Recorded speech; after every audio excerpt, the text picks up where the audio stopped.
Good morning again, Your Honor. Good morning, Commissioner. Now, in civil cases, Yes. when a court delivers judgment, the court becomes functus officio. Would you agree with that proposition? In civil cases? Yes. Once the court delivers a judgment and a decree has been executed, then the court has no further business in that case.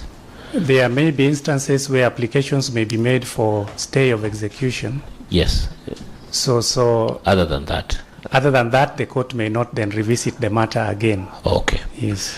Now, these are cases whereby, ordinarily you'd have one party present evidence, the other, you go through the trial, the court considers evidence, and then delivers judgment. Yes. Now, what would be the remedy of a party who discovers after the delivery of judgment that deception was practiced by the party that won, and then they need some remedy? Thank you, Commissioner. Section 80 of the Civil Procedure Act Yes.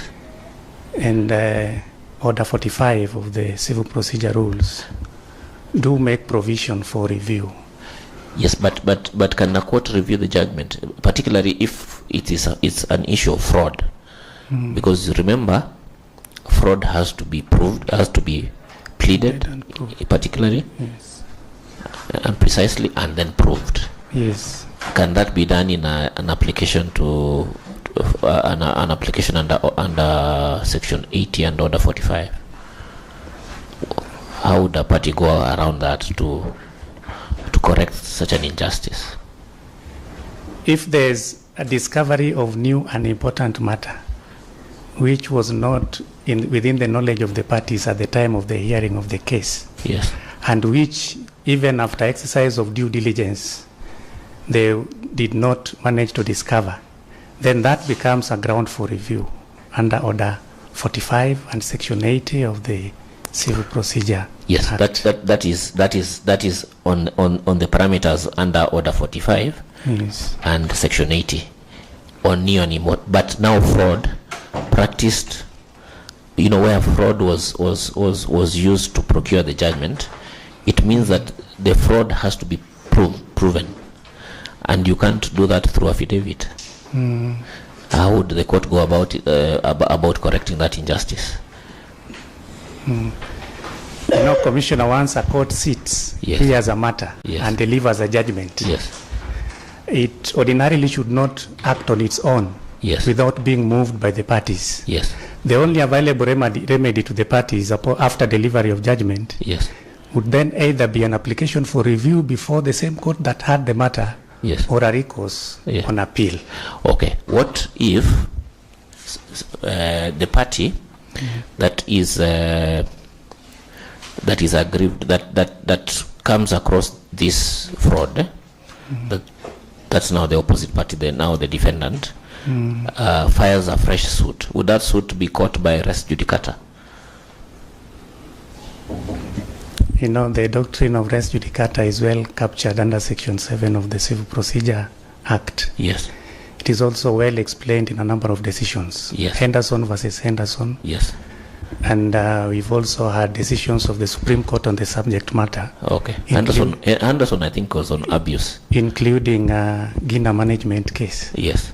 So if there are issues that ought to have been litigated Yes. in the case that has already been heard and decided by a court of competent jurisdiction, Yes. then the same court cannot again sit Yes. and hear the same case based on the same cause of action. No. Issues. It's not the same cause of action. It's the same party, but now they are attacking the judgment that was obtained by fraud. Let me just read for you Section 47 of the Evidence Act, which says that proof that judgment was incompetent obtained by fraud or collusion that any party to a suit or other proceeding may show that any judgment, order, or decree which is admissible under the provisions of this Act and which has been proved by the adverse party was delivered by a court not competent to deliver it or was obtained by fraud or collusion. Yes. So what will be the remedy in this party? How is it that they would file a new fresh action to attack? They are not attacking they are attacking the judgment itself on the fact that it was obtained by fraud, and that cannot be done by revision. Do you agree?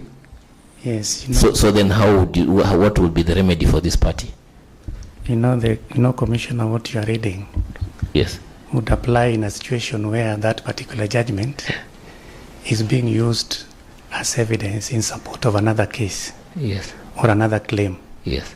It would not be that a judgment delivered by a court is again presented before the same court to prove that it was obtained by way of fraud.